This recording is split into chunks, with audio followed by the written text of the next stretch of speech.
up, everybody, and welcome to another episode of BTR Beyond the Ropes. I'm one of your hosts, Retro Relapse, Fernando. With me, as always, to my left is my tag team partner, Rand Dizzle. Woo! And to my right, we got the Make-A-Wish kid joining us today, Draven. Back again. What up, Draven? What's up? What's up? All right, so today we want to bring our Tuesday special to you. We did drop the commercial. Hopefully you guys are watching those, and we put them out there. We are having a couple of things coming up hot. You may see a sponsor or two. It's going to be interesting once we get that lined up. You'll be seeing that all over the place. But we're bringing to you today our top 5 extreme moments in wrestling, and as a bonus, we're going to throw in another top 5 list for funsies. The high-flying, death-defying moments that we've seen in wrestling. And this spans everywhere from back when to now with all different wrestling companies. And I know Randy's got a list coming up that he wants to share with us. We'll talk a little bit about it just because, you know what, it's fun to talk about wrestling. So, Randy, are you shooting this one off? I'm shooting this one off. This is going to be, I believe, my top 5 extreme moments. Okay, so I'm going to show you a picture. I don't know if you can see him. Can you see him? Oh, you can't see it, huh? Shit. I didn't think that went through. Can't see it right now, but I'm pretty sure if you mention it, we can still dive in it. No big deal. Okay. So, obviously, this is BTR presents. You just made the list. You know? Wait. I got it for you. You just made the list. Right there. So, cut it in right now. Nice. But my first extreme moment is the Dudley boys putting Spike Dudley through a flaming table. ECW. Nice. I believe this is ECW Heat Wave 98. It is pretty extreme for the time. This is something that, again, ECW was pushing the boundaries of wrestling and what is extreme. And obviously the Dudleys are a big part of that. And, well, you can't have the Dudleys without little Spike Dudley getting his ass spiked somewhere, which is pretty gnarly. So, do you have any recollection of this? I'm sure you've seen many videos and many clips. I know I can tell you in my high-flying list, I have one for Heat Wave. And I want to say it's the same show, but it's a different moment, and we'll get to that later. But I do remember seeing some of this on clips just because, sometimes I don't have all the time in the world to sit down and watch matches. But, yeah, seeing some of this is just it was so awesome to see back then because you didn't know how it was going to be. And when you see a table lit up, I know I have a couple of those on my list. It's like, man, it's awesome. Yeah. It's extreme. Draven, damn right. Draven, have you ever saw this or you ever seen clips of this? Dude, I'm trying to picture it in my mind. I can't. But the spot I keep thinking of is when they power bombed him to the outside with nothing there, and he just hit. That's bad enough for sure. Yeah, like that one was pretty extreme within itself. But I can't really remember the flaming table spot. No, well, it was like I said. This is '98. I think this is before you were born. Shit. I was about 4. I think I was about 4. Okay, or 5. So too young to watch. Too young to watch. So the next extreme moment for me is Kurt Angle versus Shane McMahon, King of the Ring, where he tries multiple times to throw him through the freaking glass, and then he just doesn't accomplish it. Do you remember this? I remember that one. That one was rough. Yeah, he tried multiple times. It was just... I think Shane McMahon got a concussion from this, to be honest with you. Yeah. He did on the first one. The first failed attempt, I think. He got a concussion. Yeah. I think Kurt Angle was saying in an interview, he was like, this is Vince McMahon's son. And Shane McMahon's like, just fucking do it, dude. Fuck. Just fucking do it. Well, and Shane McMahon, like, although he might be a part-time wrestler and, not a full-time, he always went full all in. He never held back, and you would never guess that he was the son of a billionaire at all. Yeah. Mm-hmm. Then he actually couldn't get him through the glass on the way back out too. So he actually got dropped on his head a second time coming back out because he Yeah. threw him in there the first round, and then when they were trying to come back out through the glass, through the other panel of glass, like he dropped him on his head again, which is Yeah. crazy. He already had a concussion at that point. Do you That remember was this one, Fern? Yeah. Do you remember this one? Oh yeah. Oh yeah. That was a gnarly match, dude. The fact that they had that plan to be breaking glass, man. That another extreme moment that you weren't expecting on WWF television. Exactly. I mean, you saw a lot of other things. Don't get me wrong. You saw a lot of, broken tables, ladders, chairs, but they weren't really messing with glass like that. Yeah. And this was. I don't think this was. They said it was supposed to be sugar glass. Well, it wasn't. And and Kurt Angle got all torn up. He said, I think he nearly tore his bicep because when he landed, obviously the glass doesn't shatter completely all the way to the bottom. So, you get all the shards and shit. So, pretty extreme moment, especially for the people who are involved, which are not really, known for going extreme. So Yeah, like Kurt Angle, you weren't expecting that. no, not at all. Not the Goody Two Shows Olympic champion, gold medalist. Yup. But my next extreme moment is Randy Orton versus Cactus Jack in a hardcore rules match, an extreme match. And this is the match that Randy Orton says Mick Foley made him. It was because of Mick Foley that Randy Orton was able to start getting a big push because he was like Shawn Michaels, so he was a little shit. And he was getting on people's nerves. I think he had just joined Evolution and just started off, but people were hating him because he's the third generation superstar. And of course, people thought he got preferential treatment, which I'm sure he did somewhat, but, and then going against a hardcore legend like Cactus Jack, like, who better, right? Who better? Who better? Any recollection of this match, guys? That major spot with Orton taking the tax. Like that was I think that was like a monumental moment in his career right there. That was like him paying some dues that he hadn't paid yet. Exactly. I think this is where he became the legend killer right after this. Mm-hmm. Because Mick Foley let him get over. So. What you got for number 2? Number dos. Hangman versus Mox. I was curious if you're gonna throw some AEW in there. Just I was. WWE mark. Yeah, I'm marked for wrestling in general, but this is when you talk about extreme. Yeah. Let's be real. All I had was ECW. Shut up. You just got into AEW like yesterday. Shut the fuck up. Well, this is one of many death matches that Hangman was in, and it's against Mox, and you can see him choking the shit out of him with a chain, pretty much hanging him, right? Synonymous with his name, the Hangman. So AEW has given us shades of ECW, and they've been taking things to the next level, and so much so that it's sometimes it's hard to kind of be like, well, when is there not blood? But these matches are warranted. It's a death match, and Hangman is, I won't say the king because he's only won one. He's only won one out of the 5 he's been in, but he's been in 5 death matches, and obviously he knows what the fuck he's doing. And Mox is crazy. Yeah. So, do you remember this match? Did you remember seeing this match? I remember paying for this match. Yes, I remember paying for the pay-per-view. Yeah. Hey, you get your money's worth every time you get to see violence like this. Am I right? Exactly. Draven, any thoughts on this match? I haven't got to see a lot of AEW, to be honest. I don't really have a full recollection of this match, but just looking at this one spot here, like that's pretty intense. Like if the rest of the match looked like that, I mean, shit, like that's pretty gnarly. So the crazy thing, this is not even the most extreme spot. This is not even the most extreme spot in this match. So, and my numero uno, another death match with Hangman and Swerve.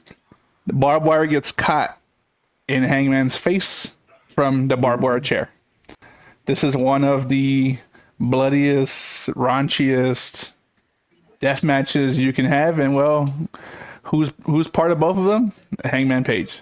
So Hangman gets down, man.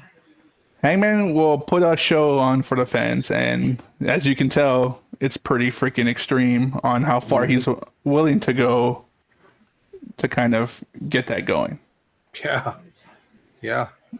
So If you're gonna ask me my thoughts, that's cool. But I got one that is pretty sick that matches the tone of what's going on here. That's in my list. I can't wait to tell you about it. and your list is next. So Burns, Let's run that. I don't know if it went backwards from 1 to 5 or 5 to 1. So just bear with me. When we were talking off camera, I was giving you my 5 to 1. So hopefully, let's see if we pull this one up. Number 5 should be the Dudley Boys with balls. Oh wait. Oh, my bad. I had one more. My bad. I had one more. One more extreme moment. Sir, this is a top 5 list, not a This is 5 plus 1. This is a 5-1. Honorable mention: Zack Ryder, aka Matt Cardona, doing GCW. Nick Gage, extreme match. Pizza cutter to the face. Pizza cutter to the face. I don't know about that being an honorable mention because Nick Gage sucks. Doesn't matter. It's still an extreme, right? He's that match. You could have pulled anything else. You had to go fucking marking for Nick Gage, bro. Come on. I was actually marking for Matt Cardona, but that's cool. Disappointed in you. Shut the fuck up. I'm disappointed you pulled out some pizza cutting GCW stuff. We might as well pull the one with Mox and who's your favorite wrestler? Eddie Kingston. There was a better pizza cutter spot. So I'm just gonna pause you right now for your bullshit. For your bullshit talking. I know you don't know too much about AEW, but there's a gentleman in there named Eddie Kingston who's one of Moxie's best friends, and they did a lot of this stuff. And Randy loves him. Shut the fuck up. Fucking hate this piece of shit. He's a big mark for him, man. Yeah, him and our other friend Cody. They were big marks for Eddie Kingston. Eddie Kingston. Theo Eddie. Yep, our old podcast, man, they would mark out hard every time I talk about him. Shut the fuck up. This is where we're looking for a new host to replace Fernando. I don't know. Maybe you could make the Make-A-Wish kids' dreams come true. I would much rather have Draven over you. Yes, sir. You're not too far off. But I think this is going from 1 to 5, so tough shit. I'm going to give it to you. This is yours. That's stupid. That's yours. That is stupid. How's it that your stuff's in order, but mine's not? Because this was like the pivotal and extreme moments. And it's sad to say that I put it on this list, but you're a piece of shit for putting on this list. You can't get more. There's one more moment that's more extreme than this moment, but this is just in remembrance of Owen Hart, because this is what when he fell, his last match, when he fell from the Raptors, when he was supposed to come down, pulling a Shawn Michaels, pulling a Sting, and they messed up his cords, supposedly purposely. Conspiracy theory. When Owen Hart died, that's like the most extreme, one of the two most extreme moments in wrestling, other than being cut open with barbed wire and stuff like that. The other honorable mention we're not going to mention, Benoit. Yeah. That. Yeah. The next one. I threw that there just because give it a minute to talk about it. I mean, they wrestled through that. They scraped him off the mat. His blood was on the mat, and Lawler and Ross had JR had to muscle their way through that match that came on next, and everyone was still in shock and awe and barely finding out, and the whispers finally made it to the Raptors that what the fuck happened. But yeah, R.I.P. Owen Hart. That's why they're doing the Owen Hart Cup tournament in AEW to honor him, to honor his legacy, to keep his name relevant, because he is the second best Hart next to Bret Hart. Maybe one day they'll let him get inducted to the Hall of Fame. I doubt it, but they should. But because AEW is doing so much for him, probably never happened. Yeah, I don't think his widow still hates WWE. So I was just about to say, I don't know if she'll ever get over it. Which I don't blame her. I mean, she feels how she feels. But I mean, if she ever allows WWE to be able to do that for him, I think that would be good. Yeah. Maybe one day when the bridges get crossed, like the bridges are built and they have some kind of relationship, AEW, WWE, maybe it will happen. But the next one I got for you.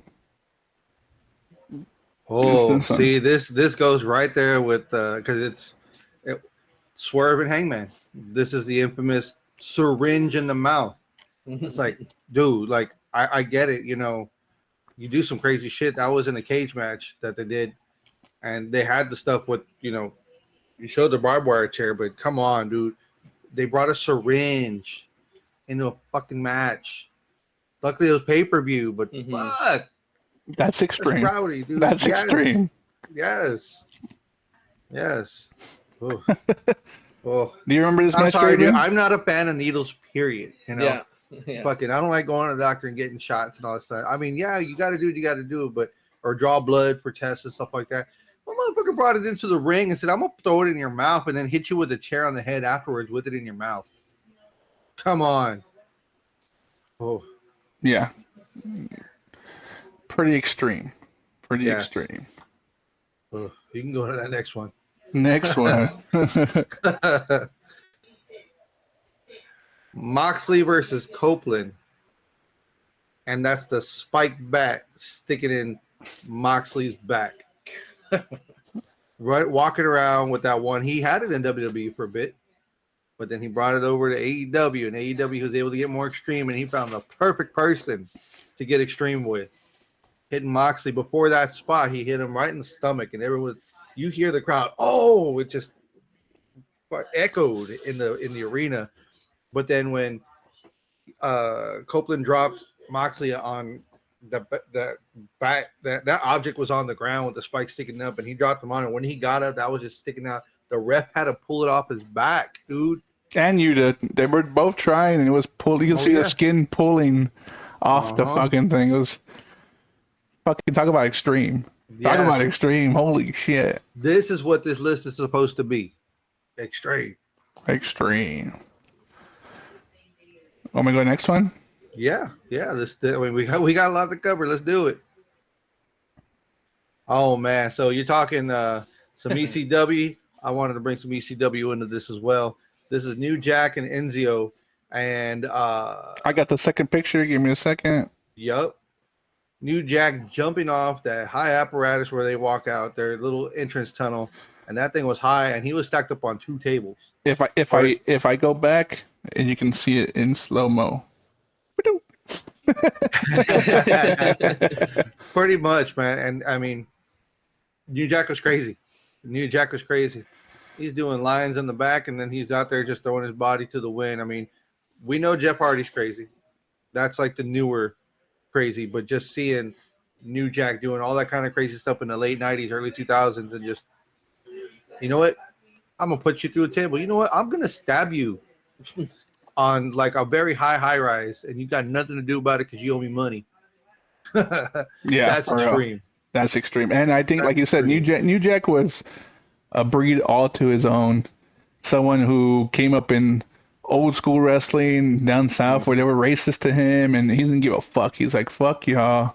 I'm going to do me. I'm going to beat all your favorite wrestlers, and I'm going to be a champion and all this shit. And, I mean, luckily he found ECW, and ECW gave him a platform to go to the next level. And although you might not know, and you hear these crazy stories, a lot of people say he was actually a safe worker unless he didn't like you. Then that was a different story. Yes. Watch Dark Side of the Ring on his story. They will tell you a lot about that. That yes, there are a lot of people. Man, New Jack was so cool to work with. He was so good to work with. When you crossed him the wrong way, yeah, he hurt you. Come on, you shouldn't be taking these bumps from him because he will hurt you. Yeah. Try to kill someone. Mm-hmm. 2 times. Mm-hmm. 2 times. 2 times, yes. Let's go to the last one because I don't have an honorable mention, but I do have my number 5, which is backwards. And this right here is the Dudley Boys with the table on fire yet again with Balls Mahoney getting thrown through this table. Oh, man. I do not remember which pay-per-view this was, but I remember this one because just my first time seeing a table lit on fire and someone being thrown through it. I'm gonna stutter through this one, man. It's just a sight to see being a kid, growing up, being a teenager, and they can do that. That's legal. They're not getting kicked out for that. Like, wow, man, yeah. Yeah, they're not getting arrested for fucking burning someone alive. Yeah, it's almost as good as getting your first Playboy. Am I right? And then finding out they made Hustler. What? Yeah, that's exactly what WWE was Playboy. ECW was fucking hustler. Extreme. It was extreme. Yes. Yes. But Show me them stab wounds and bullet holes. Let's right. go. But we're gonna take a quick little break, and then we'll come back with our top 5 high-flying, death-defying moments. But we'll get right back to it. But just give us a second. And there's nobody out here that can do anything. We're back, guys, and our Make-A-Wish friend Draven. Although we don't have any images for his top 5 extreme moments or whatever, how many moments he has, but he's gonna list them off, and we're gonna talk about them a little bit. So go ahead, Draven. Yeah. First one I got was the was actually like Fernando brought up the New Jack Dark Side of the Ring documentary. So one of the incidents they talked about on that one was the mass transit incident, where you had a 17-year-old kid. He decided he wanted to try and be a wrestler, contacted ECW and was just like, hey, I'd love to wrestle or whatever. They had him over for a match. He was going to go against New Jack. Man, New Jack. So in the documentary, they talk about it, how, New Jack's in the back doing his thing, getting ready. And this kid, not knowing any better, goes up to New Jack and starts giving him ideas on what he wants to do in the match. And that, anybody knows wrestling, that's a no-no. You don't go up to a vet as a new wrestler and start talking about what you want to do. So that obviously pissed off the absolutely wrong person to piss off backstage, and turned into the mass transit incident where this kid was actually like beaten half to death. Like, to put it just blatantly, I mean, New Jack tore this kid up. He went straight to the hospital afterwards. New Jack almost did time for this. If it wasn't for the parents dropping charges because New Jack kind of offered to make it a storyline and then didn't do it.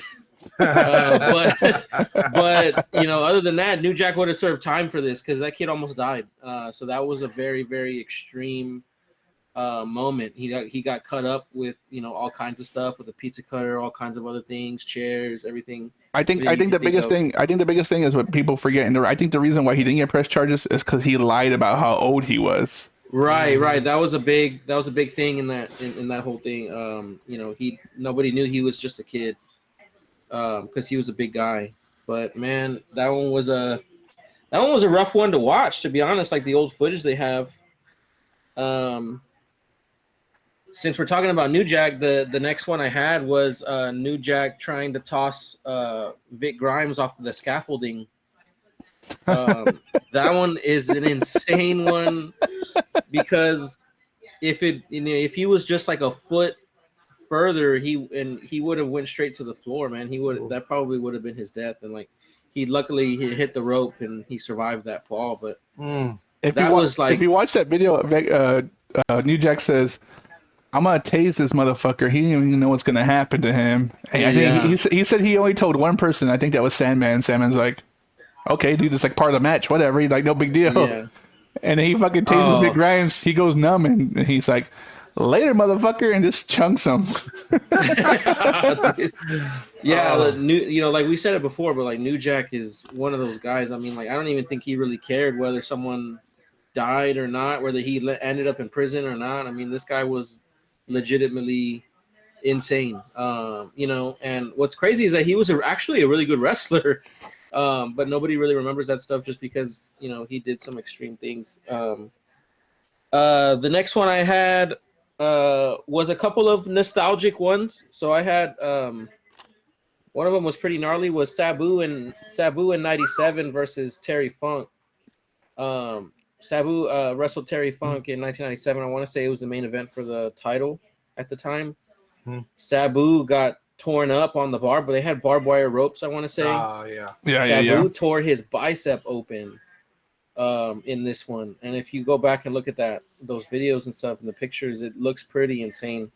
That's one of those ones that's like, man, like that was a really, really rough spot. Me and Fern actually talked about this on our memoriam to Sabu, and in the match he gets athletic tape and just tapes it up and finishes the fucking And match. finishes the match. Yeah, Mhm.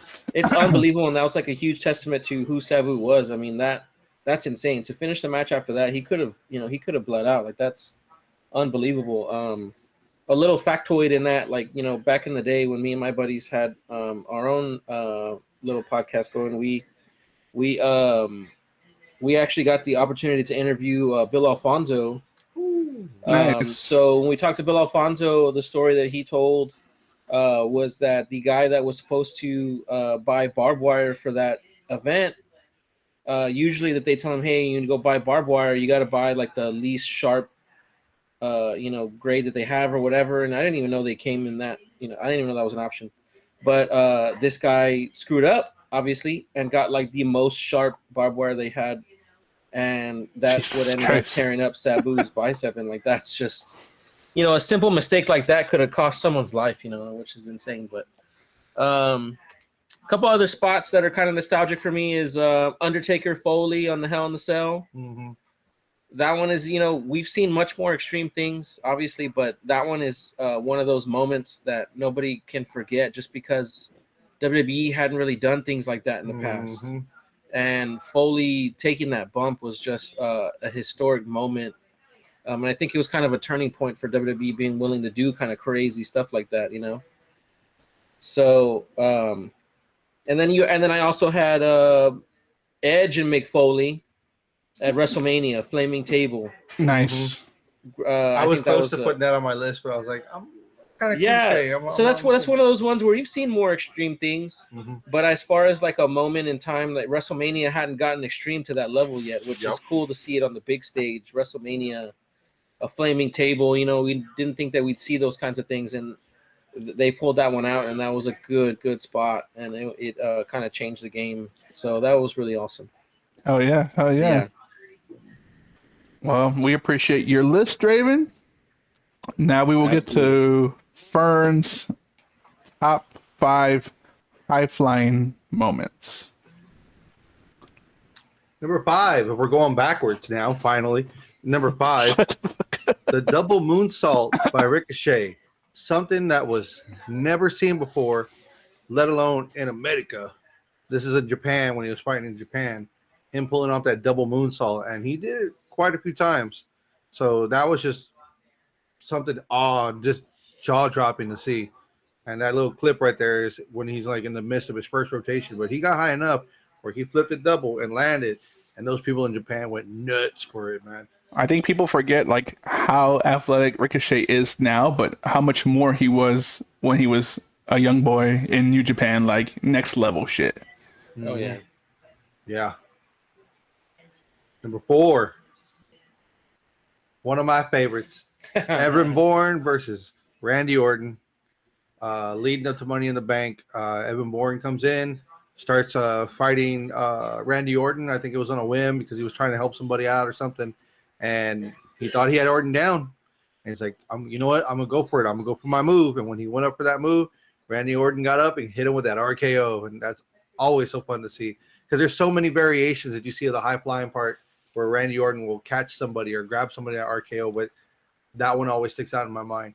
You see the Seth Rollins one where he gets him up trying to do the stomp off with leg or whatever, but I think this one's way better. Yeah, this is an extreme moment. I remember seeing this on live. Awesome match, and although I think Evan Bourne says that was his number 1, he felt like how he sold the fucking move, and obviously it paid off because it lives forever on video packages, Randy Orton, or just extreme moments or whatever. So. Yeah, the timing on that was just unbelievable. Like they both had to be in that exact spot, and they hit the timing perfectly. And I think it deserves to be remembered forever. What was it? I remember watching an interview with Evan Bourne and him talking about it, Matt Sydal, and this was later. And Seidel's like, "We didn't practice this. I just told him what I was gonna do." And Randy's like, "You know what? I think I got this." Yeah. And explain it to him, and one shot. That's it. Yeah. That's professional. You have to when it's live. Like you just can't. I mean, people fuck up and it happens. Shit happens, but this was fucking like perfect. Yeah, and we've seen Randy try and recreate things like this, and they haven't really looked as perfect as that one has. You know, he's tried to kind of do it again with other people. You know, the catch him in midair kind of thing. But for whatever reason, this one was just perfect, and it just hit, and it's legendary. Yup. Oh yeah, oh yeah. Number 3 on my list, Sammy Guevara versus Darby Allin, and you've got Sammy doing a 630 off the ladder onto Darby, who's outside on a table. Seeing this was just crazy because it shows some of the athleticism in AEW with their young talent, that they're willing to put their bodies on the line and do some jaw-dropping things for the audience. And man, this for the fans, man. And this one was such a good spot. I mean, he's one of his biggest influences was Jeff Hardy, and he wanted to step it up past that, knowing that he's a little high flyer himself and loves to do some death-defying things. This is why this was my number 3. Was this on TV or was this on a pay-per-view? Do you remember? TV. TV. You're getting this shit on TV. This is on Dynamite. God dang. Mm-hmm. That's next level shit right there. Yes, it is. Yes, it is. Number 2. Oh yeah. Obviously, this is SmackDown May 24, 2001. The ladder leap. This is Jeff Hardy and Bubba Ray. This was one of those things that ended up being imitated a whole bunch later down the line. You saw it in TNA. You see it a bunch in AEW. But this is where they get one ladder, and then they have a bigger ladder, a taller ladder behind it, and they jump over it to do some kind of move. And this one didn't end up being a swanton. This was Jeff Hardy doing like a leg drop. Mhm. But just the fact that this was one of the first that you saw on TV where they're in a way taller ladder just pushing themselves over. It was so cool to see. When he was setting up this ladder, he almost hit so many people. That's how fucking... It was like an 18-foot ladder, like one of the first huge ladders you saw on TV, not in a pay-per-view. And, of course, who's climbing it? Well, it's fucking Jeff Hardy. That's right. If you're going to have a high-flying list, you got to have Jeff Hardy in at least one of the spots. Yeah. You know, and I was trying my best to make sure I didn't have him on here, but I was like, no, I love Jeff Hardy too much not to have him on the list. So, Yeah. But I didn't want it to be a cliche one either, like, you know, because he's got a lot of, I guess you could say, cliche high-flying moves, other than the swanton and stuff, but, you know, just something a little different that not everyone's going to look at. For You got sure. anything on this, Draven? I mean, man, I remember being able to see this stuff like as a little kid, just being in awe of this kind of stuff. You know, like that. Like this is the generation where I was a little kid, man. Just being able to see like all this high flying extreme stuff, and that's how I was introduced to wrestling, and that was like a really fun way to be introduced to it. Is seeing guys jump off of 20-foot ladders, going through tables.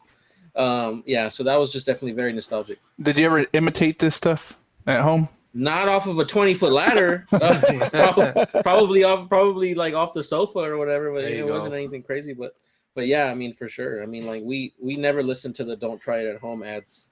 No. Who did? Yeah, who did? Really? For Who real? did? For real. Who All did? right. And my number 1 on my list of 5 here, Wait up. Didn't go through. drum roll, the first ever band Terminator. This was part of that Heat Wave pay-per-view. I don't remember who he was fighting against, but Bill Alfonso was holding the chair, and this is the first time you got to see on a pay-per-view Van Dam going coast to coast from one side of the ring to the other with the chair in front of his opponent in the corner, drop kicking the motherfucker from one side to the other. That's Pitbull number 1, and that is the same Heat Wave where the Dudleys put Spike Dudley through the fucking flaming table. There you So go. just like AEW gives you banger after banger and match in extreme moments, well, ECW did it first, and this is one of those pay-per-views where they were showing out. I believe this is their very first pay-per-view, so they had to go all out and make shit happen for them. So badass moment. I remember seeing this on Scrambled Ass TV, only highlights. Never saw the actual match until later on when, luckily for us, WWE created a network, and and since they bought out ECW, they had all of these videos on there. So For $9.99 a month. All $9.99. this and more. All that and more. So But yeah, man, RVD was one of those ones that you wanted to watch with his high-flying stunts.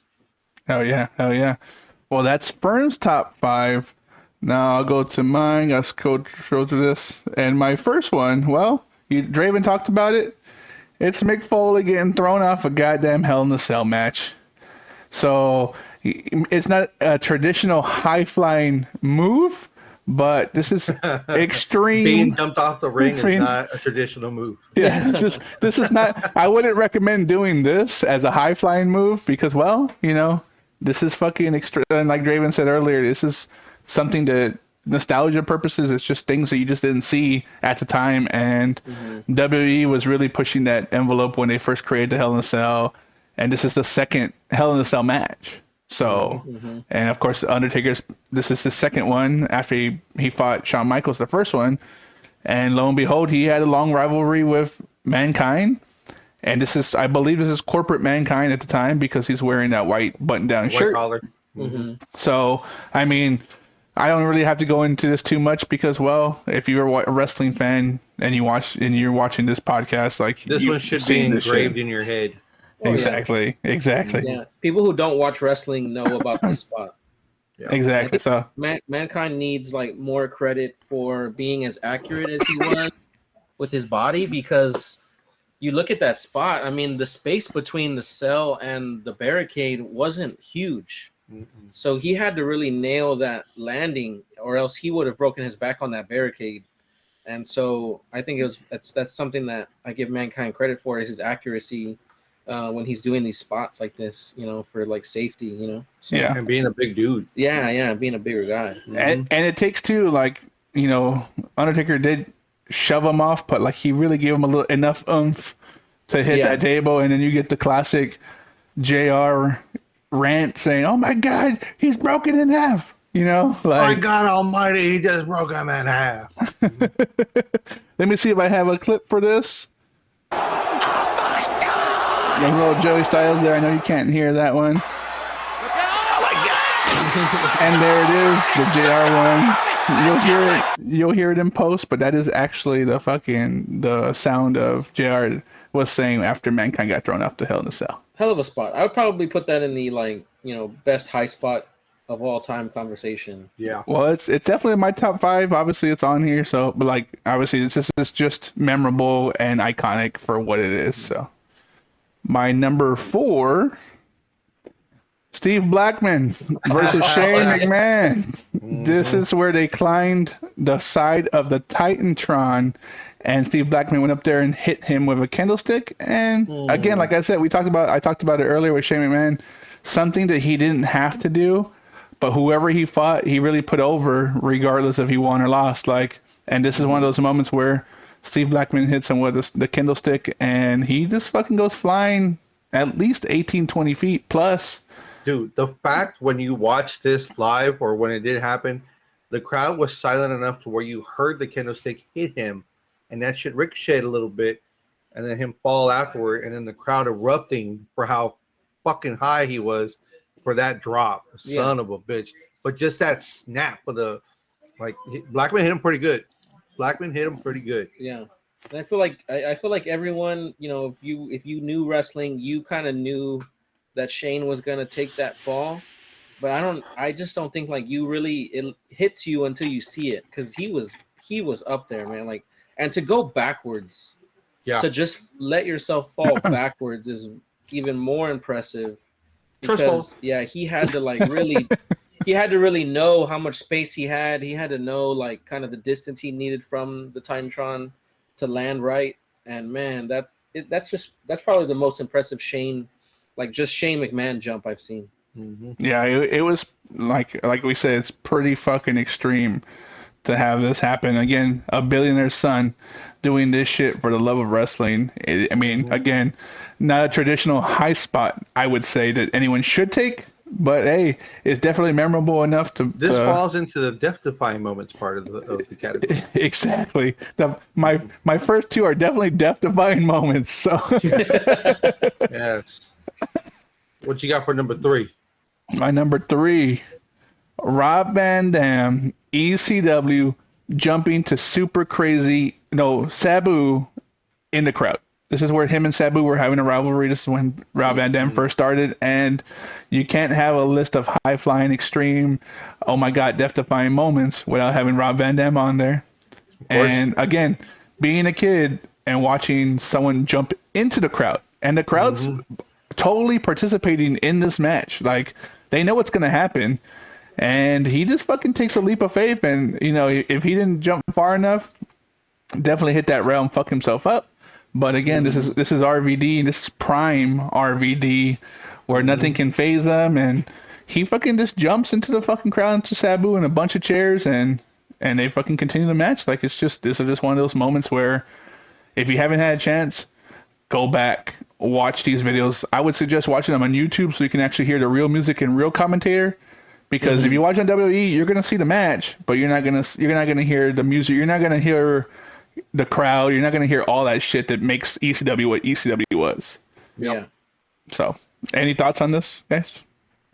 That's just that. I think that spot right there is like they're always gonna use that as like highlight reel for ECW, because that right there like shows exactly what ECW was about. The fact that like they didn't care if they're going to be jumping through a crowd of fans or anything like that. They didn't care like who's getting hurt or who's involved or whatever. Like, it literally was just anarchy. And I think that's like a really good spot just to kind of show someone who's never seen ECW before. And that right there tells you exactly what it is. Yep. Exactly. So my next one. Number 2. Classic. Edge. Second TLC match. First three-way tag team dance, WrestleMania 17, Edge spears Jeff Hardy. I believe we did a watch through of this, didn't we? We did a watch through of this particular match because, well, it's iconic for many reasons, and this is the first real iteration of what TLC could be. And this is one of those, again, iconic moments where these two guys aren't even in WWE anymore, and they still show this. Yep. Because it's that fucking good, and it's that memorable. I would say memorable is what it is. And again, these are the first to ever be done, let alone on WrestleMania in WWE TV, WWE land, universe, whatever you want to call it. Like, this is just, again, iconic match and iconic moment. And this is right before the end of the match, before Edge and Christian win the fucking tag team titles, or retain the tag team titles, I should say. Any thoughts on this? Man, I mean, like, when I say like this is how I was introduced to wrestling, I mean, man, I feel blessed. Like, the fact that I was like just starting to watch wrestling during this time and seeing spots like this, like, that was just an amazing time. So it's just very, very cool to see. Oh yeah, and I think I have one more. Old Man Sting, AEW. Jumping again, something that you wouldn't ever think you'd see in your fucking life. Sting had a legendary career in WCW, a cup of coffee in WWE, but he got to end his career in AEW, and he was doing shit like TNA, this. Sir. TNA, my bad. Yeah, he had a little bit longer than a cup of coffee. You got Joker Sting. You got a good TNA run out of Sting there. Yeah. Main Event Mafia, Joker Sting. Sting being Sting, doing all kinds of crazy stuff, but he did end his career in AEW. Yeah, and the shit that he was doing in AEW to get people over, and just the shit he was putting his body through at his age, at this moment, like, you just didn't expect it. That's why it was so much more like, oh my god, fucking moment. Like, this is like, holy shit, why is Sting doing this? Well, fucking Sting can do whatever Sting wants to fucking do at this point. And if you want to thank anybody for that moment and a few others that were there, thank Darby Allin. Darby Allin and Tony Khan. If it wasn't for him coaxing him, we wouldn't be seeing High Flying Sting. He's like, dude, you're going to get over it. Don't worry. I've been doing this for a long time too. Let's do it. And there they are, doing crazy stuff together. I believe this is one of those matches where Darby was there with them. And I believe that is my last fucking my number one. And again, like I said, this is our You Just Made the List. You just made the list! BTR edition. I mean, I think there's obviously much more extreme, high-flying, death-defying moments and extreme, hardcore moments, but these are our top 5 of each. With Draven drizzled some little extreme moments in there as well. So, I mean, any final thoughts on all of this? Man, for me, like it's just always a lot of fun coming to sit in on these conversations. Man, it's just getting to walk down memory lane and see a lot of these classic spots that we'd never really forget about, but it's always fun to talk about them again and relive them because you don't come by those historic moments often.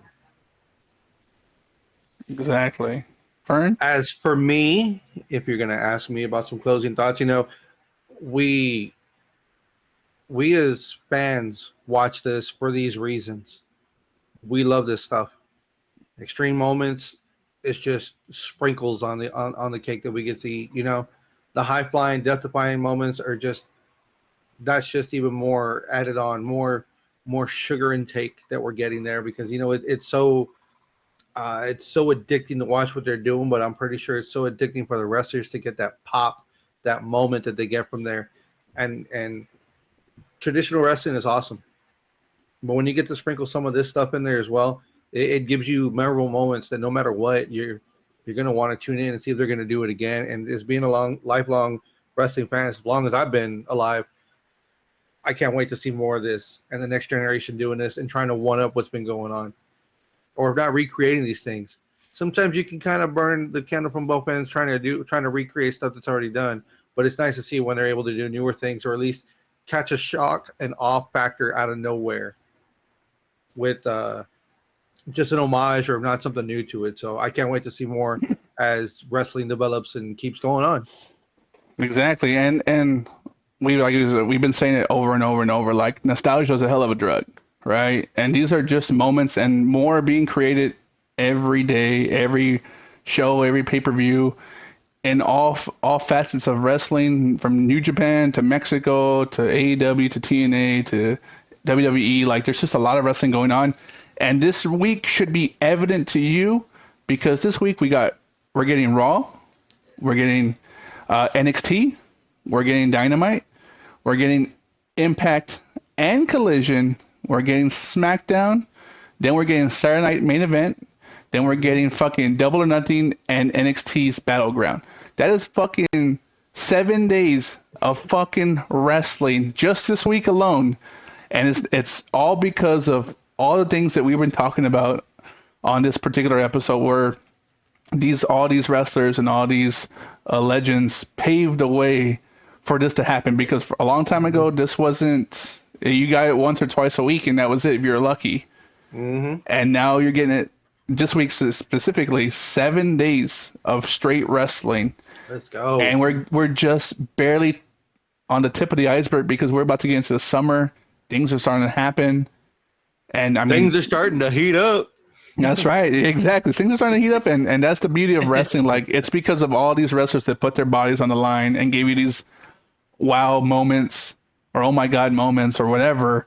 And we can look back fondly on them that we're able to watch wrestling pretty much 24/7. 24/7 and nowadays. So we appreciate you tuning in live. Catch us live this Thursday where we discuss more wrestling, the upcoming pay-per-views, obviously like all the wrestling I just said just a second ago. We're going to recap some rumors, some unfortunate injuries that have happened, and, hey, more wrestling, more stories, more violence, a little bit of everything. Catch us. 4 letters, 1 word. Yeah. I'm Randizzo. That's Retro Relapse. That's our Make-A-Wish friend, Draven. We appreciate you tuning in live. Catch us this Thursday.